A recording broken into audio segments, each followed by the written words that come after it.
Howdy gamers, it's Leighton here from Leighton Night, the podcast that you're currently listening to in case you accidentally stumbled upon this, in which case I am sorry, but just wanted to let you know that there is a video version of this episode that is up on our Patreon for all tiers.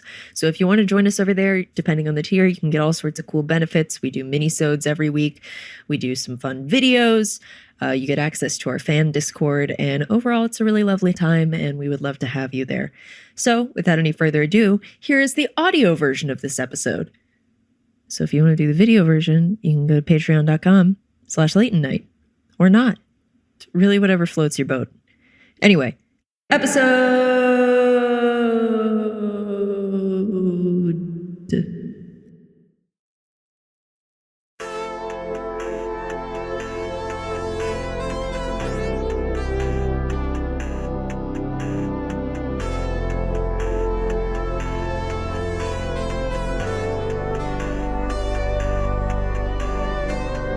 Ashley was telling me that she currently lives in, I don't want to spoil the surprise, Asheville, North Carolina. Oh my goodness. Yeah. You just moved, didn't you? Well, yes, I'm still in the area, but I moved from a rental house to an owned house. Oh my God, congratulations. Yeah, That's the dream. Thank you. Yeah. It is. Are you it is. from North Carolina or did you transplant? No, so I was living in Chicago for the last 10 years and then I got married and my husband's family lives around here and we also got really tired of the city during COVID. So we decided to escape to nature. Yeah, Asheville's the spot.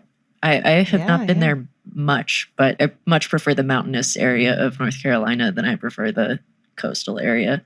I don't know the geography well. So Wilmington is far east, right? It's on the water, right? Yes. And then you are, Ashley, you're much farther west? Yeah, I'm basically like close to Tennessee. Oh, gotcha. Yeah, so there's like the mountain region and the coastal region, but in the middle there's the Piedmont region. That's all I remember from second grade geography. What's in the Piedmont region? I've heard that word, but I don't know. I don't know. It's where the Peds get monted. Where the Monts get Got peated. it. Yeah. Does Asheville, I mean, it's a pretty big town, right? It's not like a big city. Right. I think it's like 90,000. Oh, but it doesn't feel like you're in the middle of nowhere in a tiny town. 90,000. Right. Yeah. So my husband's family lives kind of like an hour outside of Asheville. It's the kind of place where people would be like, if you just moved to Asheville, you need to try the Trader Joe's. Like, that's like their big thing. Uh-huh. It's like, I've been there. It's a big deal. Yeah, it's not huge, but it has enough to live. Well, a bigger deal than a Trader Joe's in North Carolina is what regional fast food chains do you have access to? Right. So Bojangles is the big one. So I recently talked to someone who has only visited North Carolina and she pronounced it Bojangos.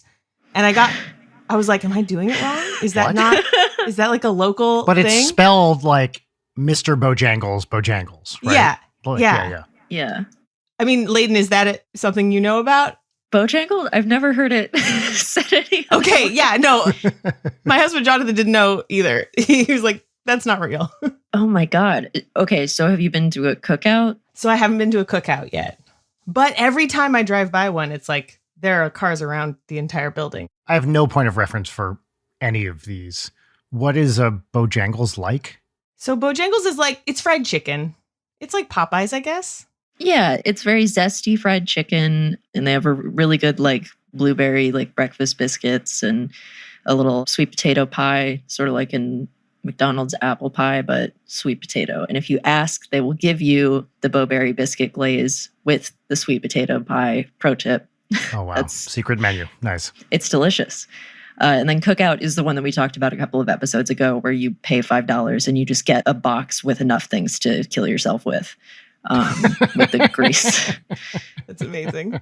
It's the greatest. Has Port City Java spread from the coast region? That is not something I'm familiar with, no. Bummer. It's very good. Folks from the coastal region of North Carolina, Port City Java Mocha Shake. Am I right? Okay. Wait, is that just coastal North Carolina? It's definitely started as like a few small, like as a local chain. And I think that it's kind of been growing and like, how could it not? Because it rules and I miss it very dearly. Cool. I was going to ask, are you Southern, Ashley, originally? No, I'm from Northern California. I was born in Southern California, grew up in Northern California, like Redwoods, like where they filmed the Redwood stuff in Star Wars. Yeah. And then I went to school in Texas. So I got my taste of the South there. Texas doesn't really think that they're the South, but it's close. And then I spent a decade in Chicago, and now I am in North Carolina. Oh, nice. Where in Texas were you? Denton, which is near Dallas. Mm-hmm. Yeah, University of North Texas. Cool. Every time I've gone there, I've had a great time. And so many cool people I know live there. But it also seems like it has such a weird set of issues associated with it that it's a real mixed bag. I mean, everywhere is, but yeah, Texas seems almost more so than, when you have people in Austin freezing to death because of a mismanaged power grid. It's like, what the fuck is going on here? It's so weird that my first year in Texas, when I went to school, they had a Democratic female governor. Like, you can't even imagine that these days. Ann Richards, right? Yeah. Wow. Ann Richards. Dear God. That does seem impossible right now in Texas. Yeah. But it wasn't even that long ago, right? It was like 10 years ago. Right, yeah. Yeah. 2003 is when I went, so. Yeah, okay, so a bit longer. A bit longer. A bit longer ago. Well, as we all know, 10 years ago was 1990. Exactly, yeah. I was just listening to a thing. You both know who Chuck Klosterman is, the author. Yeah. Yeah. He was on Bullseye, and he was saying that he just had a book out, or has a book out about the 90s. And he was saying that he feels like the 90s are the last time we'll actually have a proper decade demarcation. And then everything after that, he doesn't think is going to fit neatly into these 80s, 90s, which is kind of a construct anyway, of course. But once the internet really took off in the late 90s, early 2000s, then everything gets so collapsed that it almost doesn't make sense anymore to talk about, this was a 2000s thing and this is a 2010s thing, which I thought was an interesting, history will be the judge kind of thing, of course. But I thought that was an interesting point. Right. I couldn't really tell if it was that we're just living it, so it doesn't feel like it's demarcated. Right. And then, I was too young probably to remember going from the 80s to the 90s and whether that felt like it was a difference. But yeah, I could see how the internet would really kind of put a wrench in things. Yeah. I feel like even during the 90s, I'm 46, I graduated college in 97. So I was like, late teens, early 20s in the 90s. And I feel like I could have pointed at things that felt like very specific at the time that remained specific, like grunge, that sort of thing where it's like, oh yes, this is an aesthetic with a name. And, it felt like the Gen X kind of takeover sort of thing was really happening. And I'm harder pressed to think of something like that from, the 2000s, except like, not to be a bummer, but 9/11, Right. Yeah. You think 2000s and you think 9/11 and like low rise jeans with canvas. Yeah, definitely fashions are still changing. Yeah. Yeah. So what do you think of when you think of 2000s like aesthetic? What's the thing in the 2000s?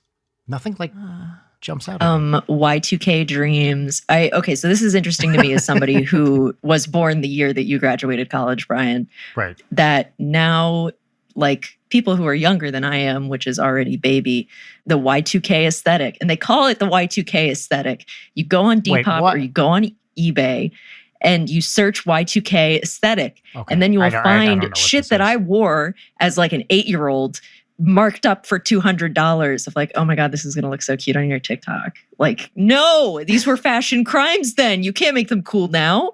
Oh man. Oh, so this is like the Bratz era type. Yes. Thing, yeah. Right? Well, okay, yes. See, this is the sanitized version of the Y2K aesthetic where it's like, this is not authentic. You were cherry picking like the Y2K thought shit. Yeah, let me see eBay. Let's go. That was when we had the really colorful iMacs. That was a thing, right? Mm-hmm. Oh, those clear ones, clear with the colors. Mm-hmm. With all the weird Apple color names, yeah.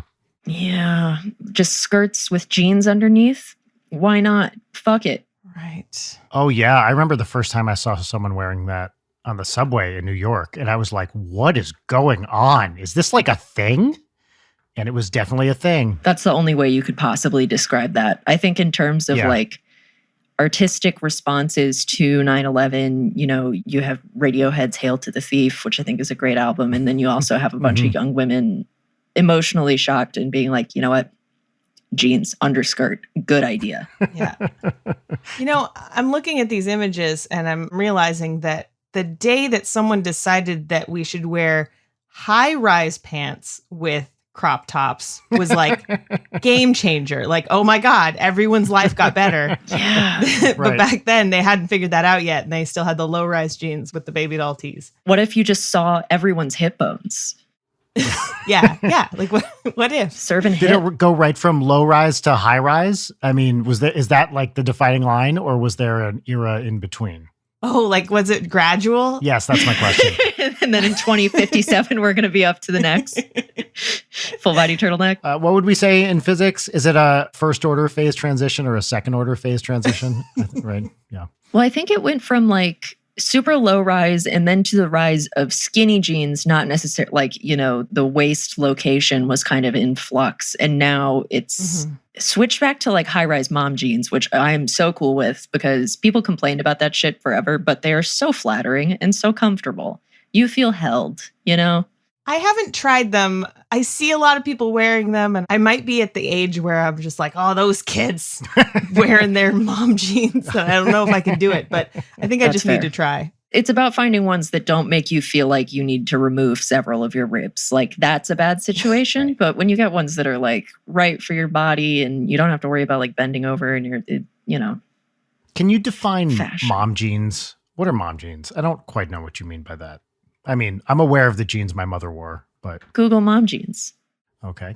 There's a whole SNL skit about it, wasn't there? Exactly. Back before they were stylish, and now they are stylish. Oh, because of they're high-waisted, relaxed fit. They're high-waisted, but they're not. It's like high-waisted straight leg, typically a little bit baggier. Yeah, and they're kind of gathered at the waist, it looks like. Yeah. So they're not like suffocating your legs and crotch if it's a good pair of them. Otherwise, like high-rise skinnies are like vacuum sealing the entire lower half of your body. Yes. Oh, man. I remember the baggy jeans thing very well. Speaking of the 90s, I had this thing in college where I loved relaxed fit jeans. They looked absolutely awful. As I've discussed on this show, I would wear them with Tevas with white socks, which is not a flattering look. And I had this thing where I would try to see how many things I could fit down my pants at any one time. And we would just start shoving I mean, this is, I didn't date a lot in college. But we would just start shoving things down my pants, books, mic stands, whatever we had available to us, because the jeans were so baggy back then. Right. The Jinko days. Yes. I remember getting the Tevas and sandals thing. Actually, this is something I wanted to talk to you about, Ashley. I remember being chastised by our big band conductor, where he was like, you cannot wear those on stage. Like, you have to wear better shoes. You wanted to wear them on stage. Well, I was in college. Like, Sure. we had some vague sort of uniform, not even, but I guess that was when he learned that maybe he needs to specify footwear as well. Because Right. it was like, I wore a shirt and a tie, but the Tevas with socks was not the look he was going for. Amazing. It's just like you're collectively bringing the cool down by way too much. Yes, and it was already jazz band, so that's already a bunch of nerds. I mean, right there. It's the worst kind of nerd because it's nerds that think they're cool. Yes, that's right. Jazz is cool in certain contexts, but not a school big band. And if there are Tevas involved, it's just a no. Well, yeah.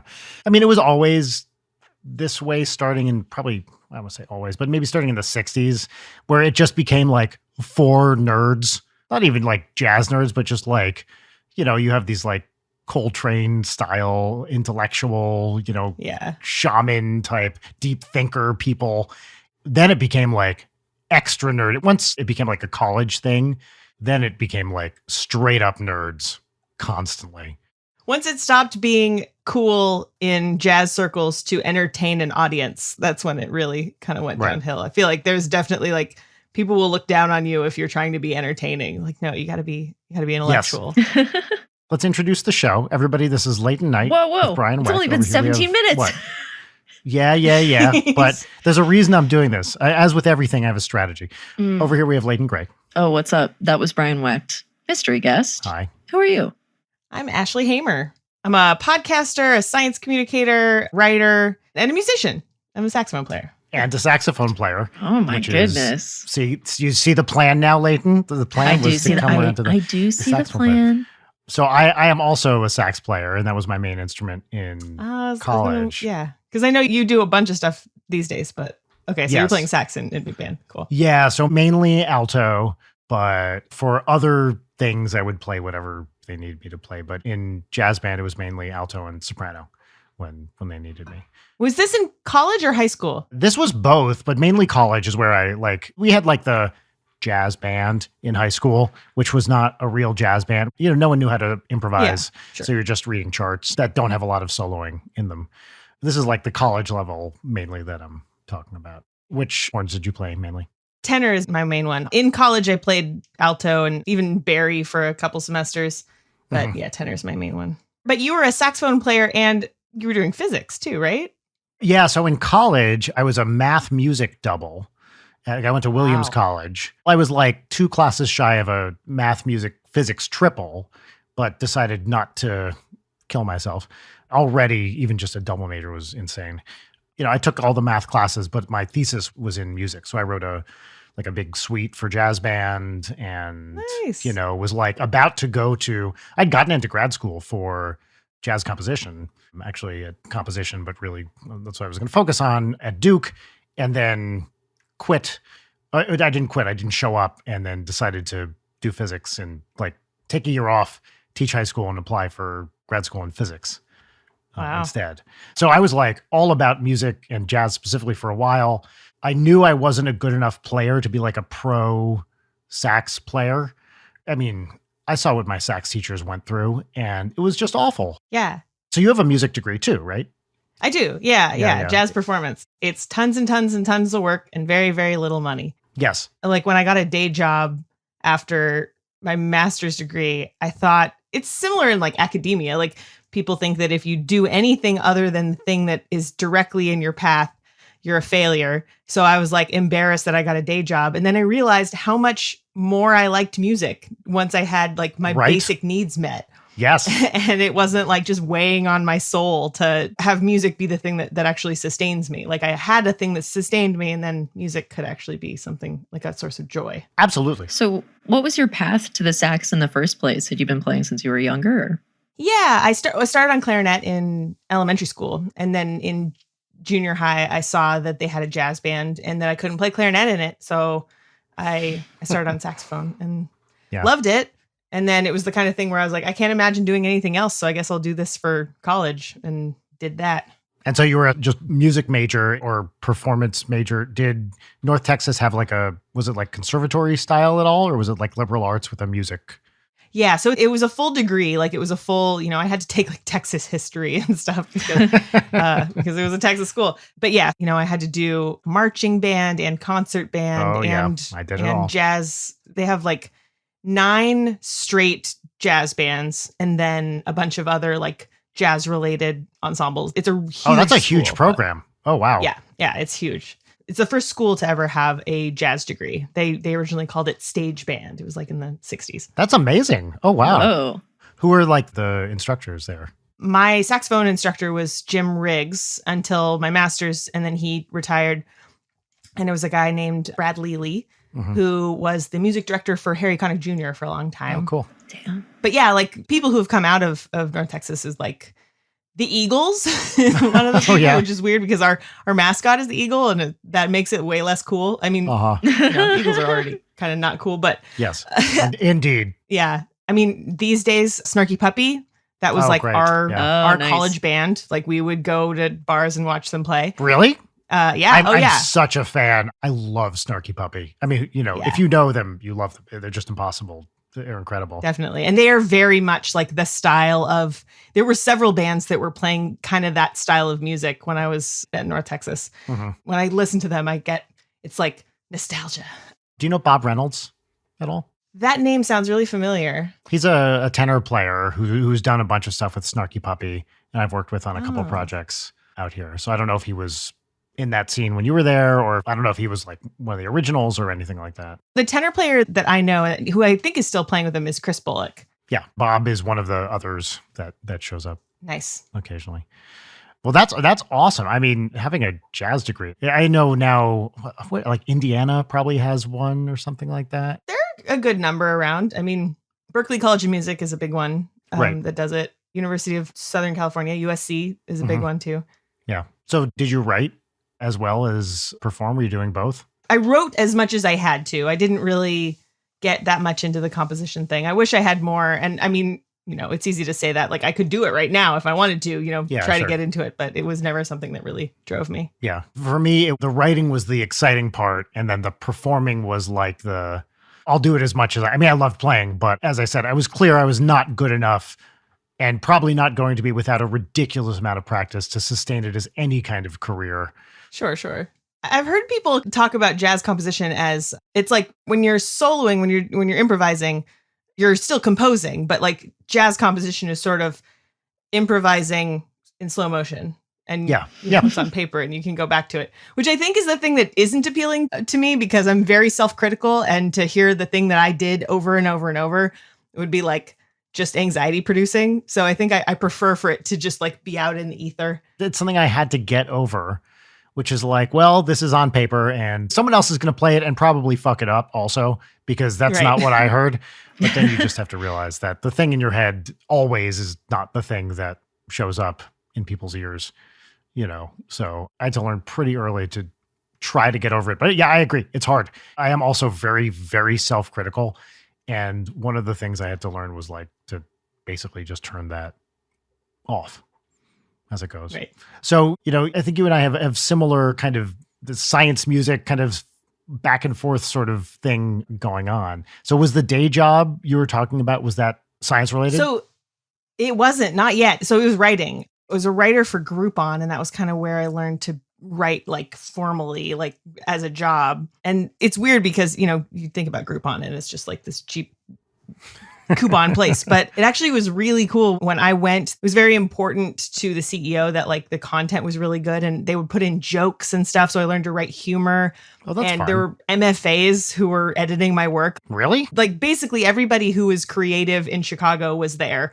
Huh. We had improv actors and stuff like that. So that was cool. But during music school is actually when I got into science, just as a side thing. It's funny because I feel like a lot of science majors have music on the side. I had science on the side. I would like read pop science books and listen to podcasts and stuff. And then so I got really into it. And then with the writing, I started writing about science for a blog that was about the intersections of art and science. That was kind of where, you and I are also in the kind of skeptics circles. And that was where I started getting into the skeptic thing. And then a science writing job opened up at a startup called curiosity.com. And so I applied for that and got it. And that was when actual science communication became my job, which was great. I think it goes to show that science communication and science are just totally separate skills. You know what I mean? Yes. You can be a very skilled scientist and a completely terrible science communicator, which actually happens most of the time for scientists. Totally. And I love that, you can pick up something like that because you have an interest in it and really get good at it with not a lot of science training in your background. Right. Yeah. That was like a big insecurity of mine for a long time, that I was like, I don't have any formal training in science.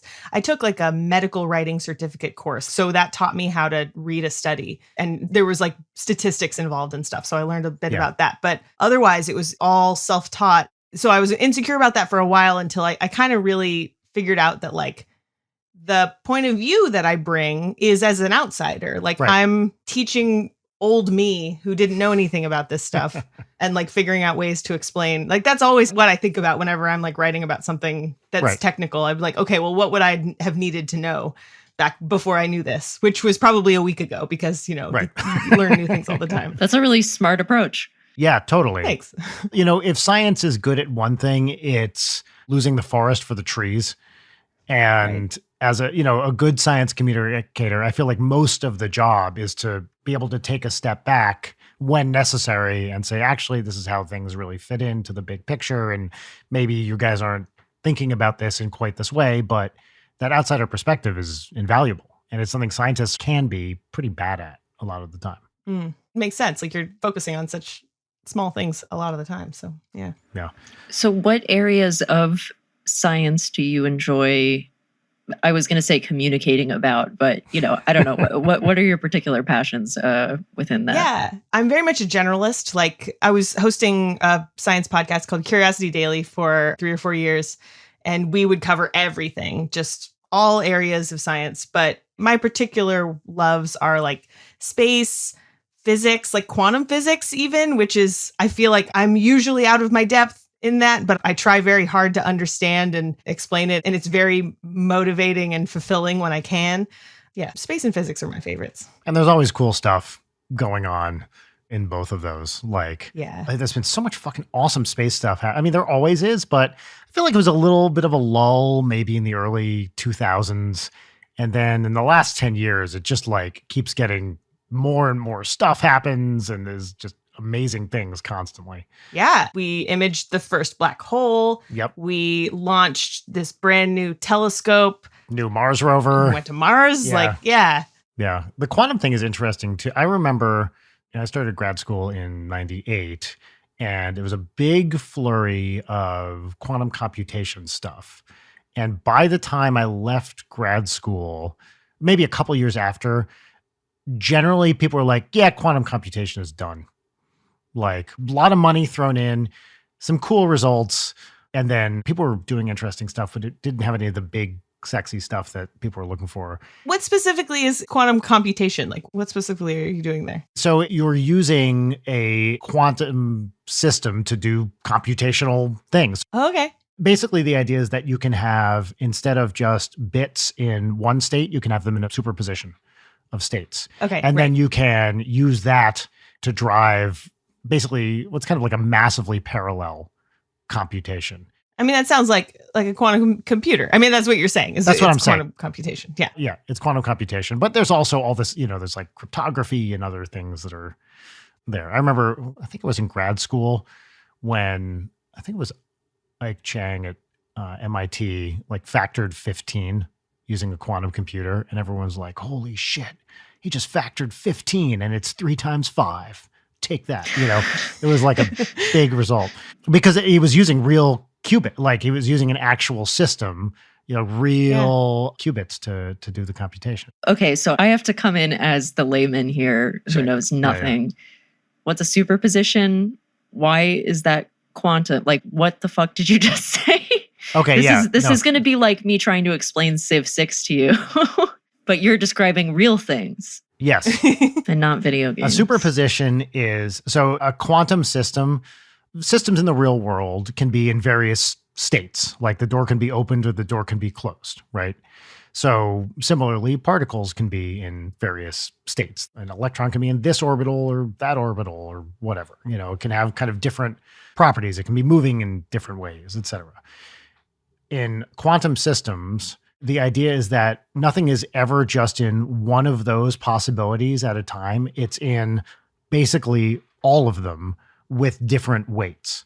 So a superposition is just the idea that a quantum object can be in a variety of different states of being, kind of all at the same time.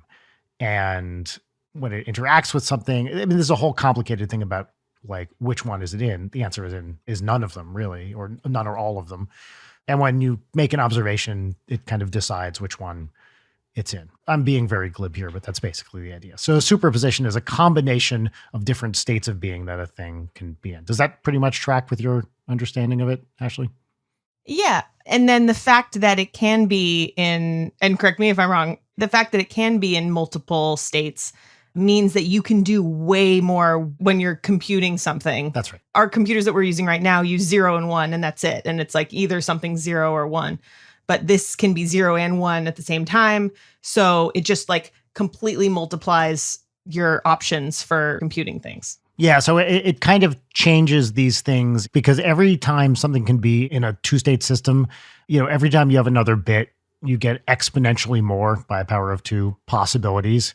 And so the speed at which you can do calculations basically goes up exponentially because suddenly you have this huge number of things available to you that weren't available before. Got it. Okay.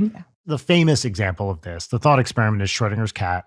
Cool. That was going to be my next question. Yeah. Yes. So the cat's in a box, it's alive and dead at the same time, and then you open the box and you figure out which state it's in. So it's in a superposition of the state, alive and dead. This is okay. not a All real right. thing, but whatever. It's a thought experiment. What do you mean there wasn't a real cat in a box? I've been lied to by Big Cat and Big Box. Well, I don't put it above German scientists in the 20s to try to actually do this experiment, but yeah, that's all. Yeah, that would be some real Harry Harlow shit. Yeah. Well, and what was your other question? It was superposition and something else.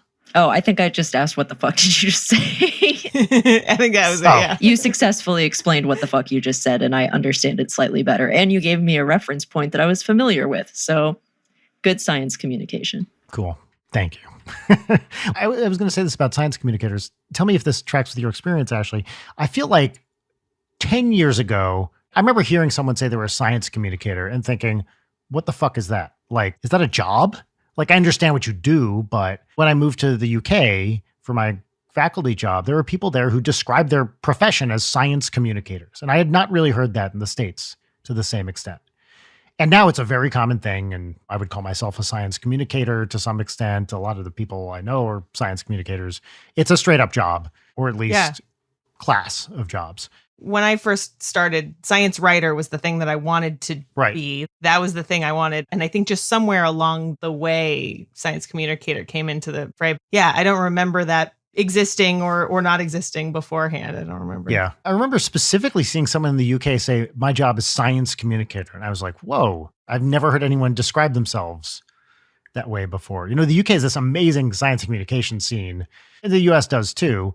But it just felt different over there. There are a few people who were like science stand-ups, Helen Arney, Matt Parker, a bunch of Festival of the Spoken Nerd people. And there are like specifically people who were doing like science comedy. I'm sure there are people doing that here in the US. I just can't think of any specific names. And it didn't seem quite as prominent. Ashley and I were talking a little bit before. I haven't talked about this much on the show, but I started this storytelling show in New York called the Story Collider.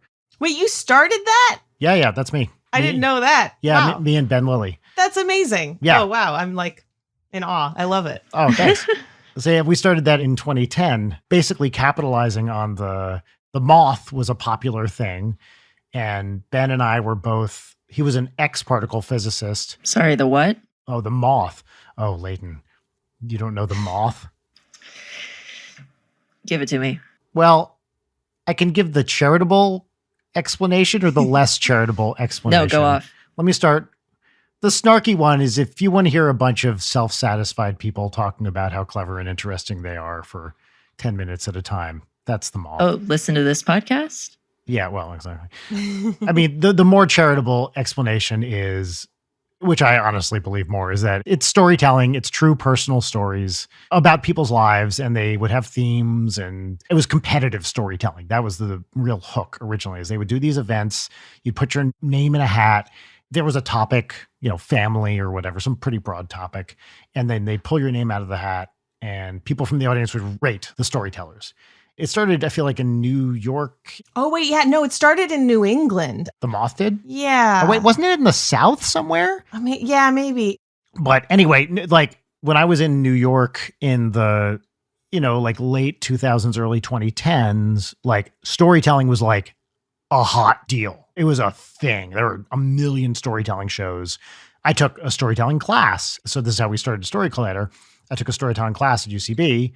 And the first time you get to go around and say something interesting about yourself, introduce yourself to the class. And I said, thinking I was going to be the only person like this, hey, I'm a theoretical particle physicist. And the storytelling teacher is like, oh, like that other guy? And I was like, what? Who? Turns out it was this guy, Ben, who I didn't know personally, but whose name I had known from seeing papers.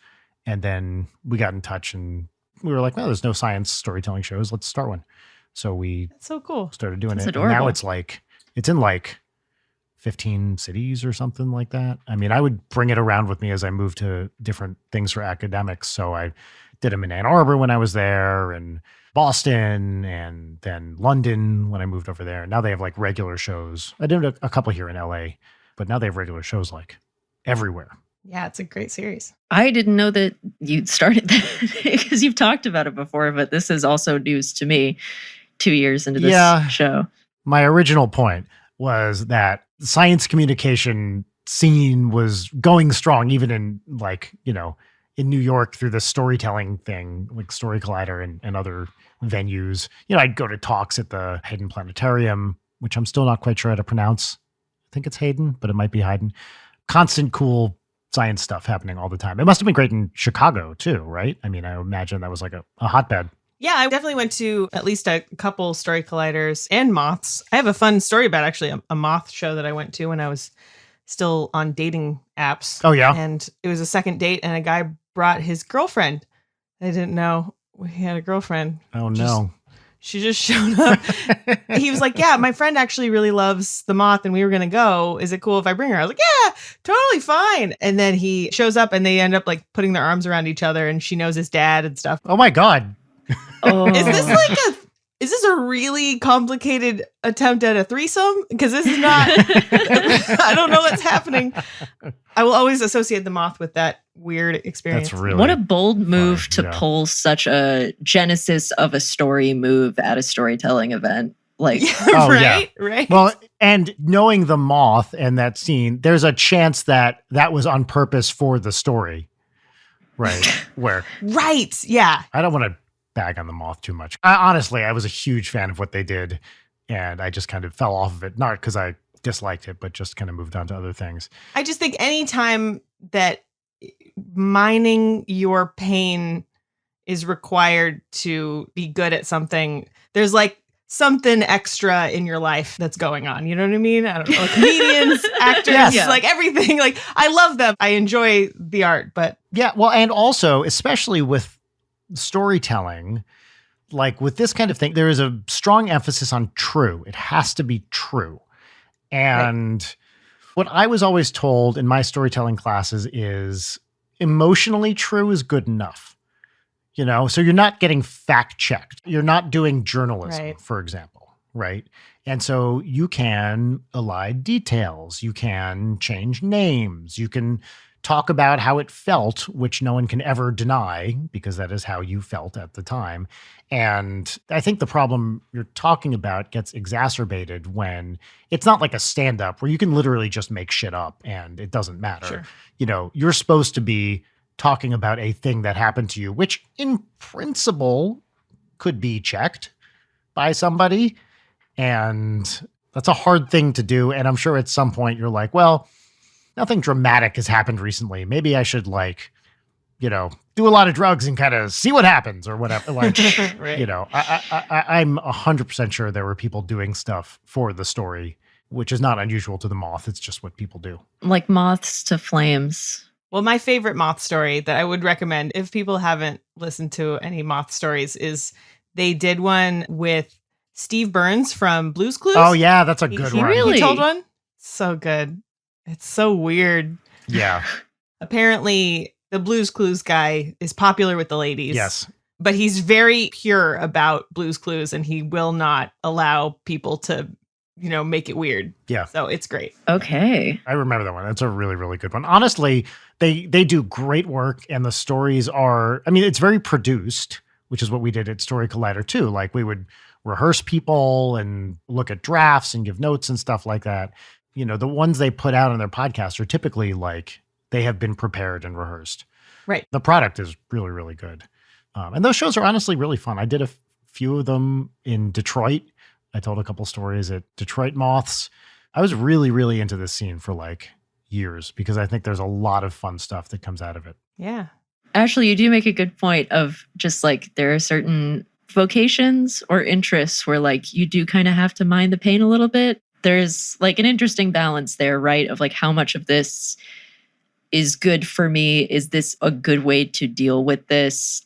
Like the thing that I get concerned about, especially online, is like to what point do we actively and directly incentivize people further harming themselves or just like you are clearly dealing with this in a way that is visibly not good for you and you're not having a good time, but the nature of the internet just kind of continually rewards you with dopamine for doing it. Yeah. troubling. Don't love it.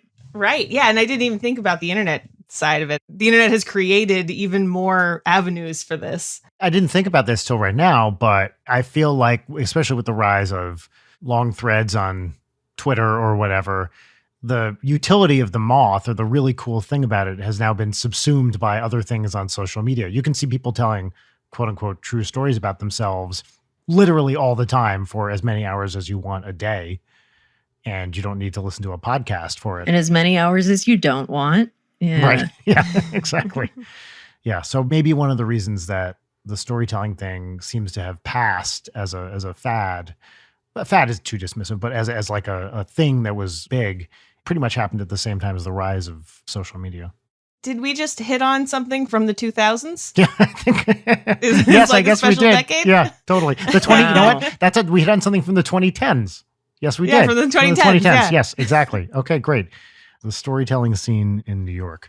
Yeah, and just the inherent flattening that happens. Like, there's the level of like, oh, is this true? There's a much different vibe from watching somebody tell a story to reading a tweet thread from someone where they have an anime profile pic and you have no idea who they are. Like, Yeah. I'm not saying that that is all inherently bad, or like watching a TikTok or whatever, but I feel like just the general like gambling nature of social media, in which like this is going to be semi-random, but we are going to reward the worst behaviors and the worst actors in this zone. Anyway, go be yourself, right? You know, when it actively favors and promotes division and everything that is dramatic as possible, like I think that hurts the core of what is good and cool about telling stories. Yeah. Once again, episode 112, I'm mad about the internet. What's up? I wanted to ask this before, and this is a total left turn, but I want to make sure we talk about it. I was curious, because I'm always curious with this with other musicians, like influences. Who are your favorites? Who are the people you were really into? Yeah. Dexter Gordon is really Oh. the sound that I try to emulate. Yeah. It's the He has best. just like this deep, smoky. I'm more into the straight ahead style of jazz than the late Coltrane, Yes. kind of like very esoteric and He's very lyrical, right? Like everything feels like this yes.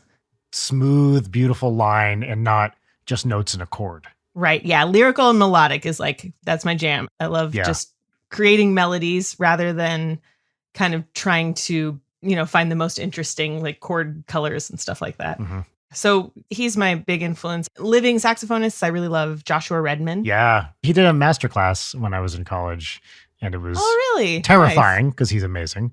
But Nice. Yeah. his first album was a big thing for me in high school. Was that Mood Swing or? I think it was self-titled, Self-titled, maybe. Mm. I will have to look this up now. But he's another one. He went to law school. Oh, He right. has like a law degree. Wow. Yeah. Yeah. But his dad is also a famous, like, Yes. Dewey, right? Dewey Redman Yeah. is his dad. So it's like, yeah, he kind of had to do. Yeah, it was the self-titled one is the one I was talking about from 93. I mean, that's where I first heard Christian McBride play on that too. Like all these kind of Yeah. up-and-comers at the time who are now superstars. Yeah. Those are my two big ones right now. So this is a new thing for me. It's unusual to be a female jazz saxophonist. Like that's just a thing. Yes.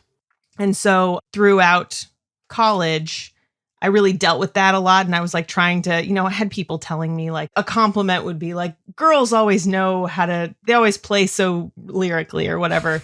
And it was always like, do girls play differently than guys? Or are you just putting that on me? Like, Right. I was like in this kind of identity crisis. And Yeah. as a result, I like never listened to female musicians, like female jazz musicians. Mhm. One of the reasons is that they weren't very accessible. Like we didn't have Spotify when I was in college. Right. You just listened to who you knew and who you heard about. And I didn't hear about a lot of female musicians, of maybe a handful. I feel like for us, it was like Mary Lou Williams and that's it, Yeah. pretty Yeah. much. I could say Marion McPartland is another Oh, yeah. pianist. I used to listen to her show all the time. We actually had a whole semester where I played there was an ensemble that played music written by women, which was really cool. Oh, But awesome. it was unusual. Yeah. Even the ones that I knew, I would stay away from because I thought maybe the way to be a real musician would be to listen to the greats, and all the greats are male. So just going to stay away from the women. And really this year, I've started like seeking out female musicians who are doing it right now. And it's been really like motivating and kind of giving me like this new outlook on music. I like made myself a whole Spotify playlist of just all these female musicians that are doing it right now. Jazz specifically? Jazz specifically, yeah. Actually, mostly saxophonists. Oh, that's awesome. I'm doing the exact opposite of what I was doing before and trying to listen to specifically my instrument played by a woman. Yeah. And it's great. I'm having a great time. And are women more lyrical? I would guess the answer is no. No, they are. Right, they are all over the map, just like men What are. a shock. Yeah. That just feels like the saxophone version of like, you're not like other girls. Like, Oh, so much like that. So or really much. just trying Yeah. to push you into the you are like other girls. Like, Yeah. I mean, sometimes I wonder if I have like, I feel like it's a manly sound. That's a way you could describe it. And I feel like maybe I just do that because I'm not like other girls. I just didn't want to be. Hopefully not. It's something that I genuinely like as a sound, but yeah. there are just like so many layers of like, you just internalize the misogyny that's inherent in, you know, like, wonder why the canon is all stuff made by men. Like, I do the exact same thing where it's just so deeply ingrained of just like, oh yes, all of the really famous talented ones are men. There's like one woman in the thing that you're looking at, but we're never going to talk about her. Like, it's so hard to like actively deprogram that stuff because it's not like culture or people are constantly being like, here are the amazing women that are amazing and are important to the canon. No, all of the essential stuff is white men.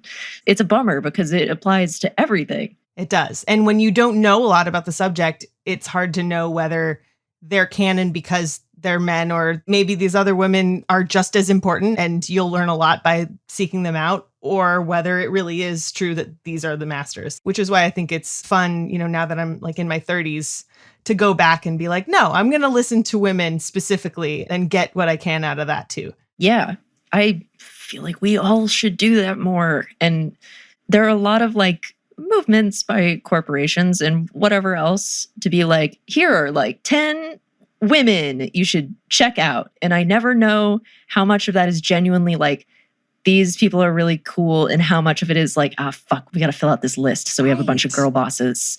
I think corporate feminism is another I hope it's a 2010s thing and does not continue, but I see no end in sight of the endless girl bossification of society. To be clear, I'm talking about like corporate capitalism, feminism, like, okay, we get it. You want women's rights. Here's Kit Kat loves women. We have gay Swiffers now, everybody. That I hate. Yeah, but I remember in school, like I made an all-female like quartet, just like small group one semester. And I remember like a male mentor was like, well, don't do that. You shouldn't be choosing based on gender. You should be choosing based on musicianship. And so by definition, you're going to be reducing the quality of the band by going with all women. And so then that extends to things like this, like top 10 lists of women. It's like, are they chosen because they're actually good at what they're doing, or are they chosen because you needed a list? I just think there's still value to it, even if it's not all the best people. Like, maybe the top 10 lists, For me, there was value in having a room full of women with no men in it and feeling the dynamic completely shift. An experience that I had never had before. I'd never played music where there wasn't a man in the room. And it was cool. And I think it was a really good thing to do. But yeah, that issue definitely comes up. I bet. Yeah. What I was going to say is that argument that you're reducing the musician, it's such a ridiculous argument because of all the other self-selection factors that have gone into getting anyone anywhere. It's like, right. You could apply that to, oh, well, you're reducing it because of these are just the people in Texas. So come on. His arguments just hold no water. I'm going to take a wild guess that if you had done a list of all men, they would have been like, yep, good job. You did it. There's no problem. Exactly. Yeah, no problems here. Yeah, it doesn't apply to men. It just, Yeah, what a bummer. So did you do like classical music history too and all that other stuff? Yeah. Definitely my least favorite classes, but yes, I did. Yeah, we had a classical and romantic music professor who was a capital C character and just randomly hated people for no reason. But they will occasionally mention a female composer. It's like Clara Schumann, and maybe that's it until you get to the 20th century. And then they go a little more. But in jazz, I can't think of anyone that we were taught about except Mary Lou Williams. Yeah. There was a cool book that I read in high school called Swing Shift that is all about the rise of all-female bands during World War II. Oh, so sort of cool. like Rosie the Riveter type stuff. That's awesome. Ooh. But it turns out that like that's not even really accurate. There were women doing it throughout history. Like throughout jazz history, there have always been female jazz musicians. But yeah, we just don't talk about them. Yeah. Yeah. An adjacent thing that really bothers me as, like a bisexual lady, any sort of history thing where it's like, here's this really cool lady of history and her very close friend who she was buried with and wrote some very fond letters to, but she was certainly straight and they were just good friends. Yeah. Okay, guys. Ridiculous. All right. To quote the famous Tumblr post, Harold, they're lesbians. And then when you say maybe she was bisexual, people say like, well, don't put today's values on. It's just different. Like they don't. Yeah. You can't extrapolate from today. Yeah. Or they do the thing. You kind of can. The very interesting thing where they'll cop like, okay, yes, she was in a relationship with a woman, but then later she married a man. So clearly straight. It's like, dog, what? What the fuck? Just generally what the fuck in all of recorded history. I love how people talk about Isaac Newton. I would love to know what his deal was because he never married. I don't think he ever had a relationship. And so people are like, oh, he was gay. But like maybe he was ace, like maybe he was asexual. I don't know. It's fun to think about. That's the thing when there's like, no, this person was married to this person and then they died. Like, it does leave it open, but there is a very like heteronormative, what's heteronormative, but like for allosexuals? I don't know ace terminology. Right. Yeah, I'm not sure. I think we should move on to segments.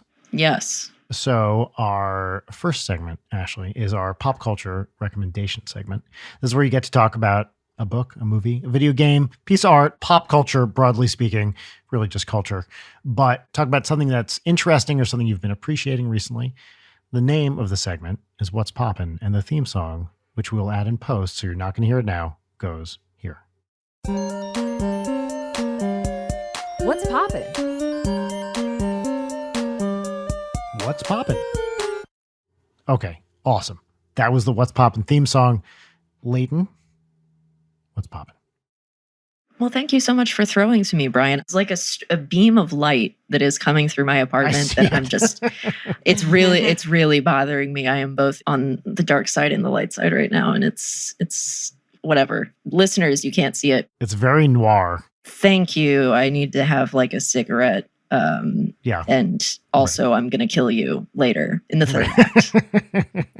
What's popping for me is Succession season 3. Holy shit. It's so good. I wanted to wait until the whole season is aired. And I love seasons 1 and 2 so much. I really think that each season it could have ended at the season 1 finale or the season 2 finale, and it would have been a perfect show because it's just a gorgeous beginning, middle, and end. And it's so great. But I'm only 2 episodes into season 3 and it already feels like, oh, they're here. This is what the show is like. It feels so fully realized and lived in. And fuck, I just watched episode 2 last night and the entire time was can you imagine being this good at writing a TV show? It's disgusting. So anyway, Jerry Roman forever. Let's go, folks. Brian, please watch Succession. It's so I love good. that. So Succession's special to me because during the pandemic, when everybody was doing weird stuff to stay connected, one of my best friends and I, we were like, well, we should watch a TV show together. She's she lives in Portland and both of us had been interested in Succession. So we started watching Succession and it's taken since then for us to get through because, we have lives and things come up and stuff, but we'll chat. We'll text back and forth while we're watching each episode. And I think we're episode 2 of season 3. So.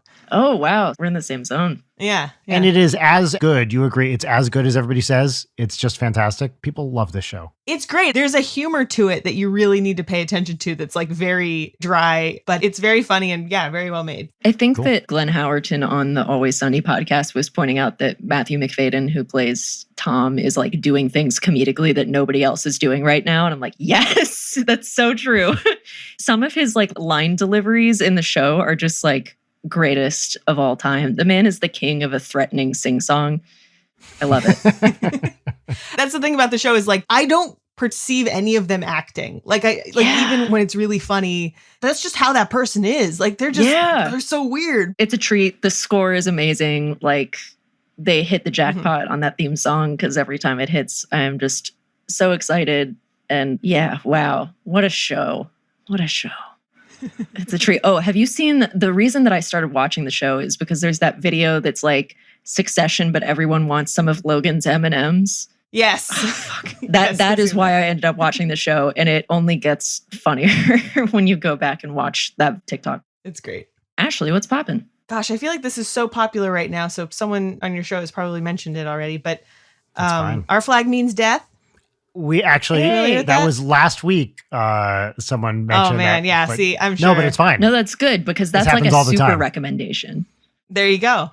Yeah, it's great. It's so good. I can explain it again, I guess, but it's a pirate show where a rich guy from the upper crust decides to become a pirate, but he's very afraid of violence and even rudeness. And he gets a crew together and they're all very strange, but it has this really modern spin where sexuality and gender and even like the way that people talk is all very right now. And it's also very like touching. It gets into like surprising emotional depth, even though it's a total comedy. I don't know any actors' names, but the upper crust pirate guy is Rhys Darby. Yeah, Rhys Darby from Flight of the Conchords, which is amazing. He is so funny. And he also does that thing where he's very funny and he's very vulnerable. You always feel like he's on the verge of crying with everything he says, pretty much. And I think it's so great. Yeah. Yeah. Right. Like he feels like you've personally hurt him. Yes. Like every time he talks. Yeah. And then there are some new actors that I've never seen before, but they're fantastic too. And so like there's a character who dresses up as a man to get on the ship. They use they, them pronouns for this character. And for like an old timey pirate ship, they're using they, them pronouns. It's interesting. Wow. And then I found out that actor is actually non-binary. So they're using non-binary actors to play non-binary characters, which is like wonderful. Fucking finally, right? Yeah. Yeah. Cool. Awesome. Brian. Yes. What's poppin'? What's poppin' for me is it's a new animated show on Apple TV. Do you know Kate Beaton? Do you know the author, illustrator? Yes. She does Hark a Vagrant, which is really awesome and bizarre comic, and has some just wonderful kids books. The Princess and the Pony, King Baby. And also has made really incredibly touching comics about becoming a mother. Like, yes. So good. Yeah, she's one of these like super geniuses who just makes everything she touches better. But one of our favorite kids books that we have read with our daughter for years now, The Princess and the Pony, just got turned into an animated show on Apple TV. It's called Pinecone and Pony, and it's just wonderful. It's like her books. It's cute, it's funny, it's compelling. It's just her art from the books. The characters look exactly like it is. It's vaguely medieval. I think it's supposed to be medieval. It's hard to say. We watched a couple episodes with our 7-year-old and she loved it. We loved it. I'm so happy for Kate that this became like a successful, awesome TV show. And I think it's her first thing that got made into a show. So yeah, Pinecone and Pony on Apple TV.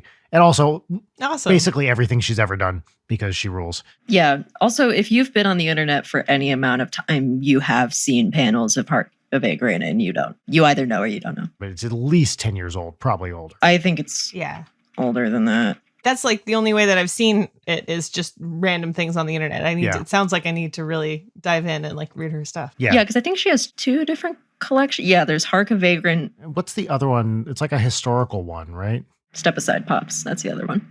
I think her sister died of cancer not too long ago, and just her comics about that and everything were really touching and special. So she's had to deal with some loss too recently, and everything she does gets processed through this kind of illustrator's lens. So yeah, I'm a huge fan of hers, and the show's great too. That's great. Beautiful. Being so completely disconnected from everything, it's great to hear, just because I have not thought about Hark a Vagrant in a million years. And so to hear that out of nowhere, that's super fun. I can see young Leighton being very into Hark a Vagrant. Yeah. Yeah. Yeah. A middle schooler, Leighton. Yes, very much so. Yes. Right. All right. Final segment.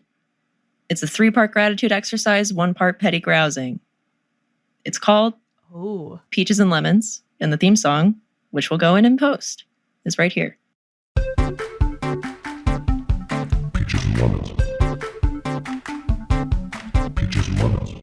All right. So we're each going to start with a lemon, which is a thing that is a mild bummer, annoyance. Someone else go first. Okay, I will go first. My lemon this week is my daughter Audrey, who's 7, just got her first orthodontics, and poor kid is not having a good time right now. I was putting her to bed last night, and the last thing she said is, "I hate my expander," and because she has a palate expander. We're on like day 2 now, and her face hurts, and she can't eat everything she wants to eat. And she's also 7, so impulse control is maybe not at a historical high. So she's kind of going through it right now. And it is absolutely worth it because her teeth are coming in kind of crooked, and this will absolutely help her in the long run. But still, you hate to see your kid go through pain. She will also not understand the concept of the long run. Oh, God. No, she doesn't understand the concept of this will help you in an hour. Like she's 7. So yes, being like, when you're 20, you're going to be glad you had this is not a compelling argument to a 7-year-old. No, it is not. Right. So we have been taking her out for ice cream every day after school. So like, wow. Just to show her there's a little benefit from it. But yeah, anyway, that's my lemon. Good. Awesome. My kid's bummed out right now. All right. My lemon, we just bought a house, which is great. That's not the lemon. But there are a lot of things that, come with moving into a new place. Yes. And one of the things is, we got a mail key. It's weird. It's like, it's a house in a neighborhood, but there's like a communal mailbox with numbered boxes. Yeah. And so we took this mail key that we were given. The number on our house is 30. We put it in mailbox 30 and the key did not work. No. And we tried again a couple days later. I don't know. Like I tried it and then my husband tried it and we were like, they gave us the wrong key or the key doesn't work. But then Jonathan had the brilliant kind of crazed idea to just put it in every single mailbox. Just try every single lock and see if it works. And I was like, this is ridiculous. And sure enough, 32. Oh, Our mailbox is, our house is 30. Our mailbox is 32. what? No idea why. Wow. Who has mailbox 30? I don't know how the mailman even knows, right? Like, but it's definitely it's addressed to 30. It's definitely yours. Like you are getting mail to you in this. Yes. Wow. Like we had mail. It was all addressed to 30 and there were things with my name on it. Yeah. I'm mad about this. This is terrible. I know. Why would you do that? It's so weird. That's troubling. And so what does 32 get? Who's their mailbox? There are so many problems with this. Sounds like a mystery waiting to be solved. Right. This will be my first conversation with my new neighbors. Be like, what number is your mailbox? Yeah. That'll get the ball rolling. Is it a 1-to-1 map between the mailbox numbers and the house numbers? Like, do the mailbox numbers go up as high as the house numbers? I haven't checked that. I should. That should be my next step. Because I'm not sure how high the house numbers go. Yeah.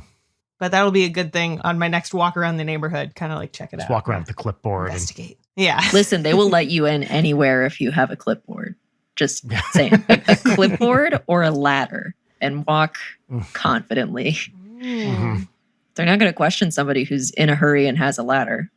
Right. That's good advice. Clearly, I mean, you wouldn't just be carrying a ladder for no reason. There's a good reason there, so I'm not going to question it. Yeah. Leighton, lemon. My lemon is every year I'm like, you know what? I'm going to be on the ball. I'm not going to wait until the last minute to do my taxes. Well, Uh-oh. Who's the fucking idiot this year? Again, me. That's my lemon. Taxes are the dumbest fucking thing in this country. I don't understand why they're They are. so stupid. Hey, we the government know what the numbers are, but we want to make sure that you have to do the work to figure out what the number is. And if you don't get the number correct, we're going to tell you anyways. What the fuck? For the years I lived in England, I could not believe. I was like, wait, I don't have to file anything? And they were like, no. They know the number. And they took it out of your Yeah. paycheck already. So you don't do anything. There was a tax day, a tax deadline, but no one cared because everything was already done. I mean, unless you had like a big stock portfolio or blah, blah, blah or something. But I was like, this is how it should be. Why isn't everything like it's The reason it's not like that is because I am positive that the lobby for tax. yeah, just like, hey, Yeah. H&R Block, we'd love to not go out of business because we make so much money every year. Please make everybody do the bad paperwork and get it wrong anyway. So Yeah. that's cool. Exactly. Yeah. It's so Last cool. year, I actually did my taxes too early, What? which was like, I was like, I'm going to be on this because I had remembered from, this was a really stupid reason to do this, but I had remembered from The Simpsons that there's that episode where it's a tax day episode and it's like midnight on New Year's Eve. And you see Ned Flanders get out of bed and do his taxes and put them in the envelope and throw 2 mints in there and put it in the mailbox. And that was like in my head, be like, I could be like Ned Flanders. I'm going to do my taxes in January. Is this the same episode where Homer footballs his taxes into the door? Yes. Yeah. Okay. Yes. Yeah. And he's like, Bart, you're 3 people. Like, Lisa, you own a boat. I don't know. Yeah. It was great. I watched a lot of Simpsons as a kid. Hey, yeah. So I did it in January, and then, you know, a couple of like W-9s came, or W-2s or whatever, like came in afterward. And I was like, oh, I forgot about these. So I had to like alter my that's a bummer. taxes. And it was this whole headache. So you know what? Wait as long as you can. It's better than doing it too early. Can I tell you what my accountant told me? Wow, Brian, it's really interesting how you gave us all that great advice about how you should put all your money in offshore accounts. Oh my God. Technically, I said a hide, not put. Okay. All right. That's fair. Great. All right. What were we doing? Oh, yeah. Peaches. Peaches. Thank you. Each of us will say 3 things that are cool, nice, good, whatever. Wow. Someone? Yeah, I can go. Peach number 1 is after a 2-week-long spring break, which of course is great. But once you have a kid, you realize vacations aren't vacations. And in fact, they are time where you have to be taking care of your kid all day, which is great, but also very stressful.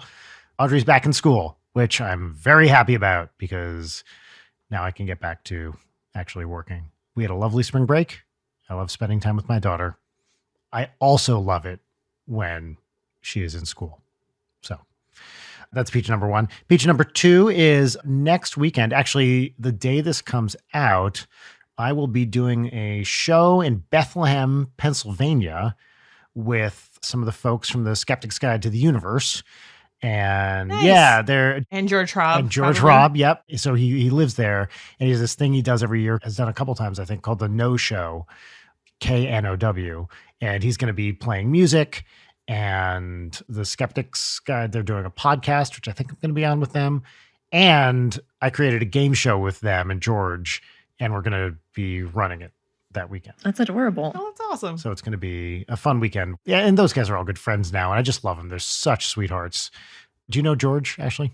Yeah, I've actually jammed with George, which Oh, was wow. really fun. He's an incredible musician. And I've said this before on the show, but his dad was my biology teacher and his mom was my PE teacher.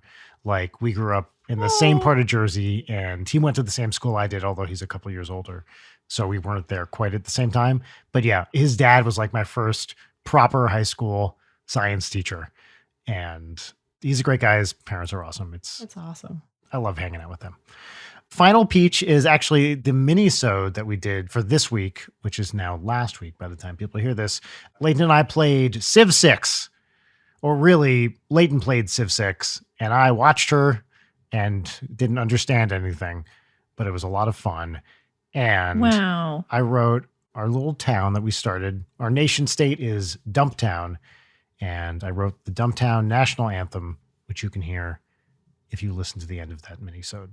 So It's very good, Brian. I almost made one of my peaches the anthem for Dumptown. for a stupid little song, I'm pretty proud of it, honestly. I've listened to it a few times. You hit it immediately when you were riffing on it, too. Like, you ran with it. And I've had Dumptown stuck in my head while I was playing Civ during breaks today. So Mm-hmm. you did it.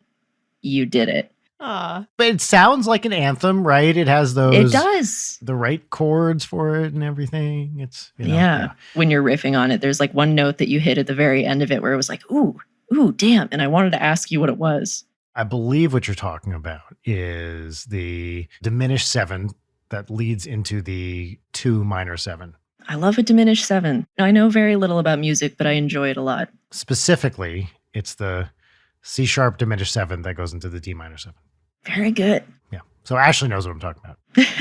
I want to take this piano out and play it. So I can hear it, but Yeah, folks at home, if you want to watch us play Civ, I expected that sort of like our Sopranos watch-alongs, which I also tricked myself. I guess we convince ourselves that when we do things that we like doing for the Patreon, that nobody's going to watch them. Yeah, if it's fun, no one will want to see it. That's Yeah, great ethos to take when making things, but people have responded to it really positively. So we'll do more of that. yes. And Brian, we'll get you to be a Civ 6, just absolute monster. Your tile yields are going to be fucking disgusting. I'm sure they will. I don't know if that's good or bad, but I'm sure they will. We'll see. All right. Who else? Peaches. 3 peaches. I can go. Sure. My first peach is that I've had this desktop that we're recording on for like 5 years now, and it is on its absolute last leg. And even though I spend all of my day sitting at it, and it is how I do my jobs, I just have been like, why would I upgrade though? I can't justify it. Anyway, I got paid. And so now I'm getting some sort of like website builds it for you, but it is the most like pink gamer girl setup. And I've never had like a really tricked out desktop before. So I'm very excited to that's awesome. play Cyberpunk and stare at Keanu's pores in 27K, whatever. Did you have a problem getting a graphics card for it? Are those still in short supply? Didn't say that they were on the website. So Okay, great. we'll see how long it takes. Watch this turn into a lemon in 2 weeks where it's like, I still haven't got my fucking desktop. Yeah, the crypto guys got your graphics card so they can mine Ethereum. Okay, great. So I'm going to try to stay positive. My second peach is that I don't know what possessed me, but I made some patty melts because I didn't realize you can just cook burgers in your oven. What's the difference between a patty melt and a cheeseburger? A patty melt is like you have, Is it the bread? yeah, it's more of a grilled cheese with a patty in it and some caramelized onions if you want than it is like I a see. burger. But yeah, I don't have a grill, and also all of my smoke detectors are super sensitive, and also my kitchen has terrible ventilation. So cooking any sort of Uh-huh. meat that isn't in my oven is a pain. So I just I don't know. I figured it out, and it was so good. I used really fancy like brioche that I cut like very thick. Yeah, just an absolute delight. And then my last one is that I went to the park yesterday and there were goslings. The goslings have officially Aw. hatched. Yes. I hate geese. I think that the ducks need to rise up and take down the tyranny of the geese in this They're park. awful. They're terrible, and there are so many of them. And they ranged in size. So there were ones that were like freakishly big. And it's like, okay, so those are going to be serial killers. And then the runts, I don't know, do you call them runts if they're birds? The little baby tiny ones, like, you're so cute in this moment. One day soon, you will be my enemy. They're complete assholes, and there is nothing grosser than goose shit. It is the absolute worst thing. And Yeah. it's everywhere when there's a flock of geese. Yeah. Yes. Fun science fact. Do you know why there's white in bird poop? Why? That's how they get their like uric acid out. They don't pee. Really? It's all combined into one poop. Oh my God. The white is what we get rid of in our pee. I had no idea. That's awesome. It's wild. Huh. That's such a great fact. Wow. Now every time I see the piles of bird excrement, I'm going to think of that. Wow, birds don't Perfect. pee. Interesting. Yeah. Not only are birds not real, they don't pee. You Right. heard it here first, folks. Did Right. birds not real? Did that transition from a joke into an actual thing people believe? I think the whole point is that you can't really Okay. tell. Good. Okay. Yeah. I got confused by this recently. Yeah. Yeah. That's true Gen Z right there. Yes. Ashley, what are your peaches? Well, peach number one is I am 8.5 months pregnant and I am feeling a baby kick inside me like all the time. Yep. And it is the coolest thing. Congratulations. Thank you. It sucks sometimes, but it's really just the weirdest, coolest, most magical experience to have like a human being inside of you. Yes. Like kicking with little feet. It's so weird, but it's great. Yeah. And I'm very freaked out and also very excited to. Yeah. Did you go like full science mode on pregnancy? Oh, I did. Yeah. I found out that like the kicking is actually sort of, it's like they're little robots calibrating. It's them calibrating their nervous systems. Huh. So, you know, people always say like, oh, she's kicking because she heard her dad's voice and stuff. I'm trying not to be like super science nerd. Like, no, that's not true. Oh, Like, yeah. there's no love in this. This is just a like meat robot. I'm sure some of that's true, but a lot of it is that they're actually still kind of working out how to make major muscle movements. Huh. And actually, when babies are born premature, they will see them do the same movements in like the NICU weird. as Huh. they see in like an ultrasound. There's like That's this wild. this thing they have to go through, which was really cool. Yeah. Another weird thing. So there's this thing called Braxton Hicks contractions, which are, people call them like practice contractions, that they kind of happen throughout your pregnancy, but more and more as you get further along. And in your first pregnancy, your uterus really has to like figure out how to be a uterus. Like it has to figure out how to be a muscle that will eventually squeeze out a baby. So I started by just feeling little spots on my belly that would get hard and then they would relax. Huh. And then eventually those spots started to connect. And it was like all the nerves were figuring out like how to coordinate their actions. It's wild. And it was like I was witnessing a muscle learn to work. Just wild. That's amazing. It's such a cool, incredible, and still, you can learn all the facts. It's still unbelievable when it's actually happening. Yes. And then a human pops out and you're like, holy shit, there's another human. Yeah, haven't got to that part yet, and I am both excited and scared. It'll be a big change. It is great and a lot of work, and it's everything. I mean, I'm not telling you stuff you don't already know, but it was. No, it's like- I love hearing it, especially for people who I know. Yeah, am it's good. definitely of the mindset that I cannot imagine my life without my kid now. Like, I never for a single second regret having a child. It's the best. We also got a fucking awesome kid who is really fun and funny and great. And she's my favorite thing. Aw. But I like never for a moment have I felt this isn't worth it. I've often felt, oh my God, this is so much work. How am I going to keep doing this? But it's always worth it. It's Right. always worth it. Peach number 2. I just recorded an album with a friend that is coming out. Oh, That's great. That's great. He's slowly releasing some of the tracks on YouTube, but like I alluded to early on in the episode, like I'm very self-critical and it's very hard for me to listen to myself on recordings, Mhm. but I actually feel pretty good about this one. And it's like, it was a very supportive environment and it was, you know, everybody I was playing with, I really enjoyed playing with, and I didn't feel, as the jazz musicians say, vibed by anybody. And yeah, and so that's fun to see come out and see how people are reacting to it. Is it like the album is like an Ashley Hamer album, or is it a group, or what? No, so it's his album. His name's Jason DiCristofaro. He's an amazing like multi-instrumentalist. He's a fantastic drummer, but he also plays vibes and piano really well. So he does vibes and drums on this. And Oh, nice. yeah, so it's his album. And then there are 2 tenor players on it. I'm one of them. And then this fantastic tenor player from South Carolina named Peter Dimery. So we do some like duets and kind of there's like a tenor battle. It's a cool album. That's awesome. Is that a thing that people listening to the show could go listen to? Or are any of the tracks available? I'll give you guys a YouTube link to, at least there's only one track that's out right now that he has put on YouTube, but maybe by the time this comes out, there'll be more. But yeah, we can link to it in the show notes. Yeah. And then peach number 3, it's almost cherry season. Oh, hell yeah. it That's like is. my favorite time of the year. I eat so many cherries during the summer and it's not always great. Sometimes it's very bad for my digestion, but I love cherries so much and I eat way too many of them. What's your favorite kind of cherry, of course? Oh, I mean, I don't know the names of them, but just the really deep, dark red I ones. think those are Bing. Are those Bing? Just if they look like you have pulled them out of someone's chest cavity right after. Why did I go straight to murder with cherries? That's perfect. I'm also a big cherry fan. Much like I look forward to mango season and cherry season.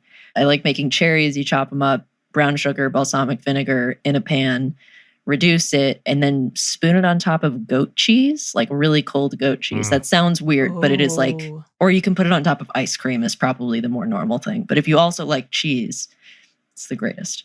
I was up in Seattle with my daughter a couple years ago in June, and all the farmers markets were bursting with these gigantic Rainier cherries. Like they look like apples, mini apples. Yeah. The colorful ones. I've never had cherries that good in my entire life. You get a little cup of them from Pike Place Market, and they were huge. I mean, it was like 50-cent piece sized cherries, just real meaty. And so I still think about those cherries. Cherries are just the olives of fruits, which I appreciate. Deep thoughts. Thank you. I'm Jack Handy. Yeah, indeed. Ashley, thank you so much for being here. This was a lot of fun. Yeah, thanks for having me. This is a great time. Well, especially so recently after a move and this late in your pregnancy and everything. Thank you especially for getting everything set up to be here. Yeah, you're growing a human in your body and you elected to spend 2 hours with us. So like it was a treat. Thank you. Thank you. Everything I can do that doesn't involve being a person just growing a human, like where I can actually still be a person with interests and hobbies is great right now. Cool. If people want to follow you on social media or check out your pods, or where should they go to do that? Yeah, so I'm mostly on Twitter. I'm at Smashly Hamer. That's with one M. And also same on Instagram. And I'm at ashleyhamer.online is my website. And yeah, mostly Twitter though. Great. That's good. And we'll put a link to the video for the new song when we post about it in the show notes too. Perfect. Awesome. Well, that's our show for today. We're like 112 episodes in, and I'm so bad at introducing segments and also ending this show. Just interrupt. I think you're doing yourself a disservice, and I think you're great at it. Well, thanks. I try to play up the doing it poorly because I find that funny.